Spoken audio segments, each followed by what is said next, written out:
Kisah skandal kumpul kebo di tangsi tentara KNIL masa kolonial Belanda. Praktik pergundikan atau menyimpan perempuan tanpa ikatan pernikahan, samenlaven, atau kumpul kebo, terjadi di lingkungan militer KNIL, Koninklijk Nederlands Indische Leger, masa pemerintahan Hindia Belanda. Seorang serdadu KNIL dibolehkan memiliki nyai atau munci, yakni sebutan untuk perempuan simpanan di dalam tangsi militer. Setiap usai bertugas, tentara dipandang butuh dilayani. Mereka perlu perempuan untuk mengurus pakaian, senjata, makanan, bersih-bersih ruangan, hingga layanan di atas ranjang. Bagi KNIL, praktik pergundikan tersebut tak perlu dilarang karena menguatkan mental tentara.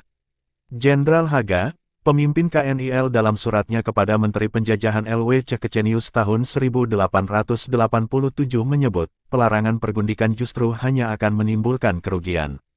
Ketidakhadiran para perempuan di tangsi militer justru akan membuat para serdadu mengalami rasa kehilangan yang besar. Pelarangan pergundikan tangsi pasti akan memberi pengaruh yang merugikan dalam merekrut para pribumi dan orang-orang Ambon, tulis Jenderal Haga seperti dikutip dari buku Nyai dan Pergundikan di Hindia Belanda. Pada tahun 1898, jumlah tentara KNIL di Hindia Belanda sebanyak 42.000 orang. Sebanyak 18.000 orang diantaranya adalah serdadu Eropa dan selebihnya merupakan tentara pribumi. Di dalam tangsi militer, mereka memiliki julukannya sendiri. Serdadu Eropa berjuluk Jan Fusilier atau tentara bersenjata. Sedangkan serdadu pribumi dipanggil Kromo. Sementara Sarina adalah julukan perempuan yang hidup di dalam tangsi. Meski praktik pergundikan dibolehkan, KNIL tetap menerapkan persyaratan secara ketat. Seorang calon nyai harus berkelakuan baik, yang itu dibuktikan dengan keterangan pihak berwenang setempat. Bukti kelakukan baik diserahkan serdadu pemohon kepada Panglima Militer. Jika terbukti benar berkelakuan baik, si nyai langsung didata dalam daftar khusus yang isinya nama terang, kelahiran, nama tentara yang bersamanya, dan tanggal masuk. Setelah itu ia pun mendapat surat izin masuk ke dalam tangsi, tulis Rigi Baai dalam Nyai dan Pergundikan di Hindia Belanda. Praktik pergundikan di tangsi lebih banyak dilakukan serdadu KNIL berstatus lajang atau bujangan. Mereka terdorong oleh para tentara yang sudah menikah dan dibolehkan membawa istri dan anaknya ke dalam tangsi. Para tentara lajang itu mendapatkan nyai dengan berbagai cara. Ada yang mencari, ada yang mendapat dari tawaran keluarga yang sengaja menawarkan anak gadisnya. Kemudian banyak yang mendapatkan dari perempuan pribumi yang menawarkan diri untuk menjadi nyai. Banyak dari perempuan itu yang sebelumnya bekerja di warung makan tidak jauh dari tangsi. Mereka mencari pasangan pergundikan dengan berdiri di gerbang tangsi, dan menawarkan diri kepada para serdadu yang baru datang dari Eropa, dan kepada mereka yang mencari nyai, tulis Regi Baai dalam Nyai dan Pergundikan di Hindia Belanda.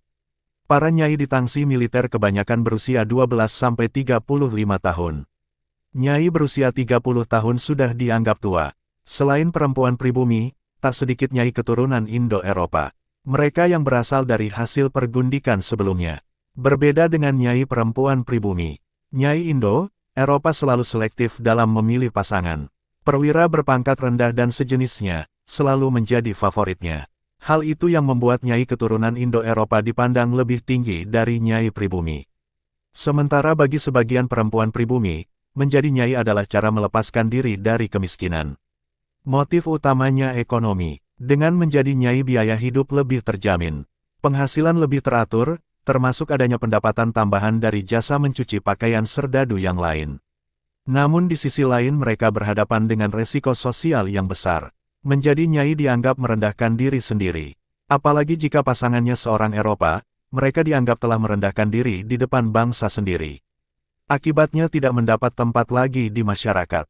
Posisi mereka berada di antara perempuan biasa dan pelacur, kata anggota parlemen Seren dalam pandangan umum tanggal 29 November tahun 1911. Nasib buruk membayangi para nyai pribumi. Saat umur mereka bertambah tua, fisik tak lagi menarik dan apalagi ditambah adanya anak hasil pergundikan, eksistensi nyai pribumi mulai terancam. Seorang nyai bisa tiba-tiba dikeluarkan dari tangsi karena tak lagi dikehendaki pasangan kumpul kebonya. Sebab hubungan tentara Eropa dengan nyai pribumi tidak pernah sederajat. Hubungan antara orang Eropa, bahkan yang brengsek dan miskin sekalipun, dengan nyai pribumi di dalam tangsi tidak pernah sederajat, kata Regi Baai. Selain usia yang bertambah tua dan tak menarik, mutasi si tentara ke tempat lain juga bisa menjadi ancaman. Kemudian habisnya masa kontrak di mana si tentara harus pulang ke Eropa. Para nyai yang bernasib sial itu tak lagi memiliki masa depan, yakni baik di dunia Eropa maupun di dunia pribumi. Tak jarang mereka yang tak lagi berpenghasilan dan harus merawat anak-anaknya sendiri itu akhirnya menceburkan diri ke jalur prostitusi. Dalam perjalanannya kemudian, protes terhadap praktik pergundikan tangsi militer bermunculan. Protes datang dari masyarakat Eropa di Hindia Belanda yang mendesak untuk dihapuskan. Pergundikan dianggap sebagai penyebab munculnya penyakit kelamin di kalangan tentara KNIL. Keterangan foto, Minah dan Thomas bersama anaknya pada 1897. Foto, Repro Is. Sumber, https://nasional.okezone.com